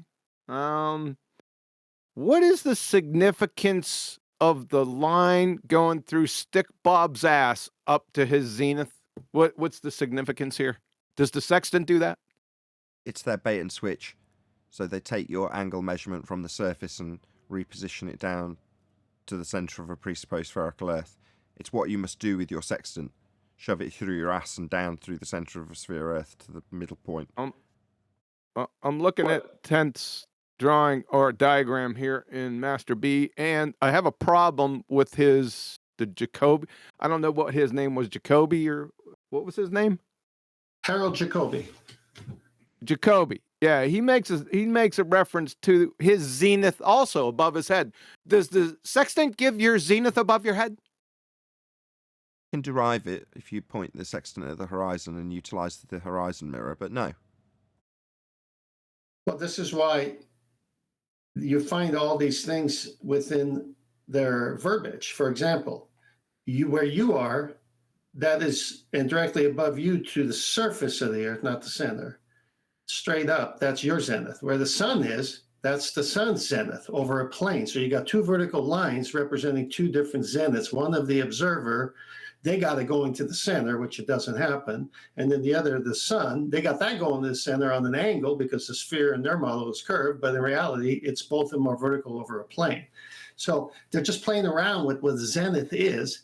And as you see in the illustration of the azimuth, they've got that going over the observer's head rather than the sun having one directly over the plane. Correct. Right. Yeah. It's not Nathan. depicted in the diagram. It's not there. And tend to point that out. And while he was saying it, I drew it in while he was doing the presentation. But yeah, in his description, I picked up on that. I just didn't say anything because it was midstream for 10th. But he describes the zenith as being above your head. But then in the depiction, what you're actually measuring for the triangulation, the one line that you're actually needing to acquire the 90 from isn't drawn. Yeah. Well, it comes back to bite them, John, because if they're going to say the zenith over your head is directly above your head to the surface of the earth, then that has to bode well for the sun 3,000 miles away too. So if it's on their sphere model, it's coming in on an angle going to the presupposed center of the earth, but it's got to be a vertical zenith all the way to there. Well, how do you get that 90 degree on the curved surface? You can't. They don't. I've got that diagram up now too. Just as you were saying it, I was comparing it with my mouse. So exactly, where'd you get the 90 on this? You don't. So they just don't draw it in the next diagram. The 90 degree to the zenith point of the sun in this depiction, where it's not even drawn. And why? Well, because it isn't capable of being drawn when you look at the diagram before. Well, it's the GP's zenith that is the important part. The person's zenith has nothing whatsoever. Yeah, okay, the zenith above my head is 90 degrees. Well, thanks. That doesn't have anything to do with this. Correct, because the GP zenith is coming to you with a flat baseline, and you are the observer. So why is Jacoby? Because he made a statement. It happened last week too. You read it last week, and I said, well, he points out the zenith, the above your head. I don't know if he says above your head. I don't know where it is either. I'd like to read it again just to make sure. I don't want to speculate, but it rubbed me the wrong way. I was like, so? What you going to do with it there, Jacoby? Well, nothing. Can I give some explanation to it? You want me to read them? You want me to read it first, Brian, or wait after your explanation? Well, can you have him read it first? It's going to make any difference. Come on, yeah. Okay, I'll read it first. I'll get right to the point where he's... this height of the sun or of any star in the sky is called its altitude. And so the altitude is always an angle to be measured in degrees and minutes. The point directly overhead is the zenith. The angle between lines drawn to the horizon and the zenith is 90 degrees or a right angle. So he's basically saying our case here. That's wrong. Yeah, that's not the one I was talking about, though. He said something else about a zenith before that, but you don't have to go searching for it. He's correct in that. What he said, there's no problem with that. Sure, that's what I've been reading. No, he's saying the zenith versus the angle you measure is 90 degrees. That's not correct. Well, listen to what I'm saying. Say that one more. Go. Okay, yeah. Here, you know what? I'm gonna take a picture. Well, you got it, Nathan. I posted it. Just put it on the screen. You can read it with me. Okay. So this height of the sun or any star is the sky is called its altitude, and so the altitude is always an angle to be measured in degrees and minutes. The point directly overhead is the zenith. The angle between lines drawn to the horizon and zenith is 90 degrees or a right angle. Yeah, that's correct. But I don't like the point directly overhead. I don't like that. Overhead of what? If somebody's reading that real quick, they're going to think it's the person that's taking the measurement over his head. Oh, I did. Not that's the GP. Why, hold on. That's exactly what I did. That's why I said it was wrong. Directly overhead. No. What does overhead mean? Sun. Well, no. Overhead of the... I know now... Let me just get my words together. Now that QE's pointed it out, I know it means overhead, meaning above the sun that you're triangulating with to give you 90 degrees. But I said that's wrong. Why? Well, because overhead when you read it out, I was actually on the wrong piece of text while you were reading it, trying to look for it. That's probably why it got past me this time. I take overhead to mean over my head. So when you say the measured angle versus what's overhead is 90, no, that's wrong. And then you say, well, it's right. I'm like, what's going on here? Why am I getting no 90? There's definitely not a 90 degree when you're measuring between the point zenith, overhead, that's me, and the angle to the star. That's not 90 degrees. And you're like, yeah, it is. Exactly. But it is because I listened incorrectly, if you will. The phraseology means you've easily misinterpreted what it's in. Further to that, the second diagram doesn't have a zenith overhead of the star. It's not drawn in. Right. My whole point is that this is how they switcheroo. But the point is, he makes sure by the very next statement, after he says the zenith is 90 degrees or a right angle. So by him saying it's a right angle, we know what he means, the sun's zenith at the GP. I disagree. I disagree. That means that to you, but to anyone else, it doesn't mean that. Yeah, me included. Even having a vague understanding of this subject, it still didn't mean that to me. Overhead, the 90 degrees, what you'll acquire. No, it isn't. Overhead versus the star angle, that's not 90 degrees. Now, because 10th can interpret it to mean, oh no, because he said over the 90, that must mean above the zenith of the star or sun, because it's over the 90. But as you read it off the page, that is not what is said. It's overhead. And he doesn't qualify it with overhead of the... How can you do... I can't even phrase it. Overhead of the zenith of the 90 of the star? You don't say overhead. No, overhead of the GP. Yeah. It's still... That would make... It's clumsy, right? That's why he didn't... Whoever wrote this didn't put that in there. When he said overhead, this is all screwed up. This is Stick Bob's... The line going up Stick Bob's ass. Yes. But can I get some clarity to what's going on? Go, Brian. I know what's going on. Go on. I stated this a good while back, actually, but I didn't realize people didn't catch on to it or didn't understand what I was saying. The zenith, right, over his head, over the person who's using the sextant, that goes down to the waterline and makes a 90-degree angle. The GP of the star, right, makes it of the star or celestial body is another 90-degree angle. Those two 90-degree angles, right, both have a flat baseline, and that flat baseline meets in the middle. What they're basically creating is two 90-degree angles, like a box, basically. A square. And then, yes, right, yeah, a square, a rectangle. For what? Hold on. Just let Brian get to the end. Right. So the whole point of this is, let's just say they have three circles of equal altitude, then the zenith, right, of the person who's using the sextant, right, is parallel to those other three zeniths. You understand? So what?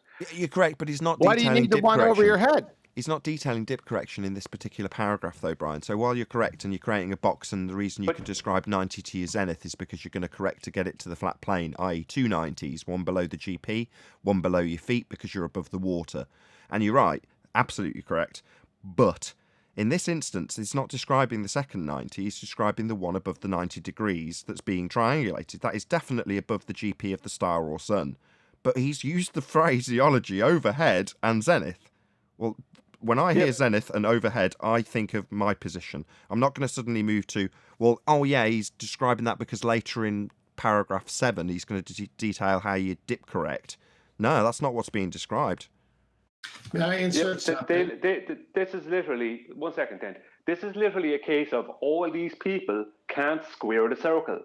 Yep. They can't state it honestly what's actually happening, which is two 90-degree angles. One where it's below their feet at the water, and the other one below the GP of the star. They can't state it honestly because they literally can't square the circle. So every time this is referenced, it's all combobulated and messed up. But what's actually happening is they're speaking about two 90-degree angles. I agree. Just one more thing to speak to Brian's point. I completely agree. When it was Coriolis debate, I used to contemplate how can these people so eloquently double speak their way around something that's just contradicted words out of their mouth 10 seconds ago.